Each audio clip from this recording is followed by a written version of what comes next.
مساء الفل، مساء العسل، مساء الورد. احلى مساء على عيونكم يا احلى اخوات واحلى متابعين في الدنيا. هوط. السلام عليكم ورحمه الله وبركاته. اللهم صل وسلم وبارك على سيدنا ونبينا محمد صلى الله عليه وسلم.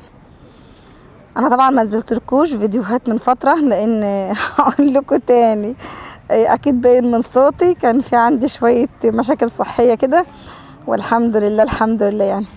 فانا جيت النهارده كده على الفرش بتاعي ده الفرش بتاعي يعني مصدر اكل عيشنا بقى يا جماعه وكده يعني. فقلت اعمل شويه قهوه علشان افوق كده واصحصح كده واعرف اتكلم.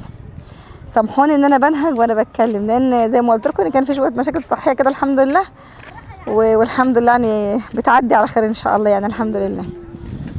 فانا حبيت النهارده في الفيديو بتاع النهارده اوريكم او اعرفكم شغلي ايه هنا في جمصة، او اعمل النهارده الشغل بتاعه قدامكم ومعاكم على الكاميرا كده. شوفوا شغلنا ايه يا جماعه. طبعا دي باترينا كده بنعمل فيها سندوتشات كبده، سندوتشات سجق، سندوتشات بطاطس، بنعمل اندومي، شاي، قهوه، كوفي ماكس، حاجات زي كده يعني. تمام. صلوا على النبي عليه الصلاه والسلام. اللهم صل وسلم وبارك على سيدنا ونبينا محمد صلى الله عليه وسلم. متنسوش تصلوا على الحبيب، والاول مره يشوف قناتي يا ريت يشترك في القناه، يشرفني باشتراكه في القناه ويفعل الجرس علشان ان شاء الله يوصلوا مني كل جديد بامر الله. متنسوش تصلوا على النبي في الكومنتات وتقولوا لي رايكم ايه في مشروعي. ربنا يديمه عليا نعمه يا رب العالمين، ويرزقني ويرزقكم جميعا برزق حلال اللهم امين يا رب. ويا ريت لو عجبكم الفيديو كل اخواتي وحبايبي واصحابي ومعارفي يعرفنا وما يعرفنيش، لو عجبوا الفيديو يا ريت يشيروا بين اخواته وبين حبايبه وبين اصحابه علشان القناه تكبر وتتشاف وتتعرف كده باذن الله. تمام تمام يا جماعه. ما تنسوش زي ما قلت لكم برضه، اذكروا الله وقولوا لا اله الا الله والله اكبر ولا حول ولا قوه الا بالله العظيم. واستغفر الله العظيم، استغفر الله العظيم، استغفر الله العظيم على كل حال. اللهم لك الحمد يا رب على كل حال. طبعا احنا كنا المغرب كان لسه يا دوب مأذن حالا. فده وقت الشغل بتاعنا. انا بطلع من الساعه 7 كده او 7:30 لحد المغرب كده بكون خروج للشغل بتاعي باذن الله يعني. لما بامر الله كده لما الساعه 3 كده 2:30 3 بالليل على حسب ما ربنا بيرزقنا وبنخلص شغلنا، فبنروح كده الحمد لله. طيب اللهم صل وسلم وبارك على سيدنا محمد صلى الله عليه وسلم. معلش سامحوني لو في صوت لان انا قاعده بسجل الفيديو على الكورنيش زي ما قلت لكم قدام شغلي. تمام. طيب دلوقتي طبعا انا كنت بعمل كبده معاكم. دلوقتي الكبده انا حطيت معلقه سمنه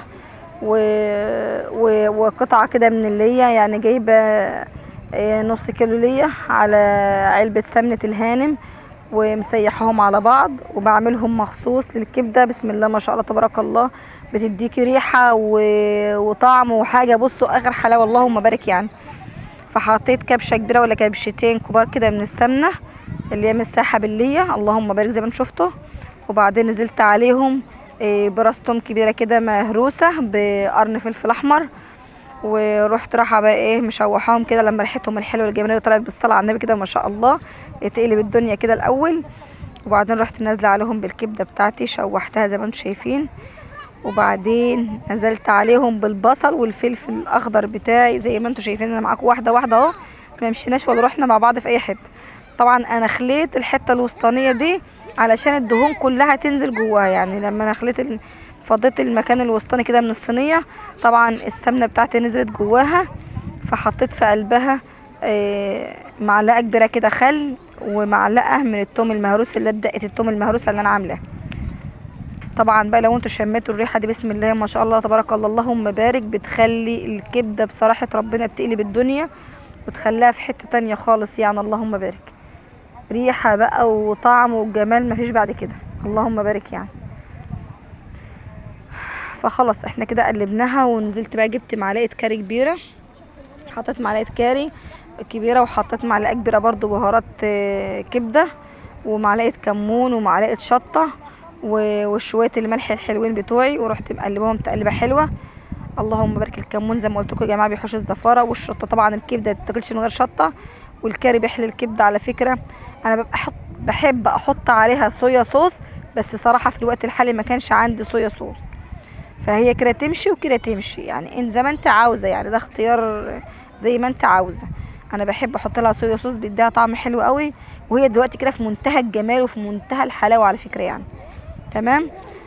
ما شاء الله اللهم بارك. خلاص خلصتها وقلبتها، وبعد ما قلبتها خلاص وخلصت وطفيت عنها، غطيتها بقى عشان تبقى سخنه الحين ما اجي اشتغل منها ان شاء الله، نعمل يعني السندوتشات منها او الطلبات منها. طيب ده كان السجق بتاعي على كفته، ده سجق على كفته. جبت معلقه سمنه من اللي انا مسيحاها يا جماعه برضو، حطيتها في الجريل بتاعتي، ورحت حاطه السجق والكفته. انا هرسها كده، انا هرسه الكفته بتاعتي، انا مقطعها قطع صبع الكفته حتتين 3 كده زي ما انتم شايفين، لان حابه ان انا اعملها مع بعضها كده بدقه الثوم. حطيت برضو، سامحوني يا جماعه على الصوت معلش، زي ما قلت لكم ان احنا في مكان شغل اكل عيش. طيب دلوقتي انا زي ما قلت لكم ان انا حاطه السجق مع الكفته. اللهم بارك، انت لو جربت تعملي الاتنين دول مع بعض بالطريقه اللي انا بعملها دي، هتاكلي احلى سندوتش سجق بكفته. حاجه بصي ما حصلتش، ما بيعملهاش فعلا فعلا الا احسن وافخم المطاعم. اللهم بارك. يعني حطيت معلقه سمنه حلوه كده، كبشه سمنه حلوه، ورحت مسخنها، ورحت حاطه عليها برضو هارسه توم بشطه من اللي انا عاملاها، ورحت مشوحاها تشويحه حلوه كده برضو، ريحتها الجميله طلعت. نزلت بالكفته بتاعتي بالكفته والسجق، ورحت حطاها. خدت كام تشويحه كده، انا ما بحبش ان انا احمرها وانشفها في الزيت علشان تبقى بخيرها كده وجميله، ما تبقاش ناشفه بقى كده ولا الكلام ده كله. وبعدين كنت جايبه بصله برضو بشرها فرمها، وقرن فلفل اخضر برضو كده وعاملاه برضو مقطعه قطع، ورحت رايحه نازله بيه عليه، وحطيت معلقه كاري على معلقه بهارات برضو كفته، وشويه الملح الصغننين خالص على ما فيش، لان الكفته بتاعتي فيها ملح والسجق بتاعي فيه ملح. تمام. انا بوريكم دلوقتي انا بفتح رغيف العيش ازاي. رغيف العيش بيجيلي مقفول، وانا بروح فاتحاه بالمقص، اللهم بارك زي ما انتم شايفين كده، واروح حاطاه في الحافظ بتاعي. ما شاء الله يفضل الرغيف كويس وسليم، ولا يعجن ولا يعرق على بعضه ولا اي حاجه. واقفل عليه الجريل كده. لو بتقول لكم اعملوا لايك يا جماعه، ما تنسوش اللايك، وما تنسوش تفعلوا الجرس وتشيروا القناه. مع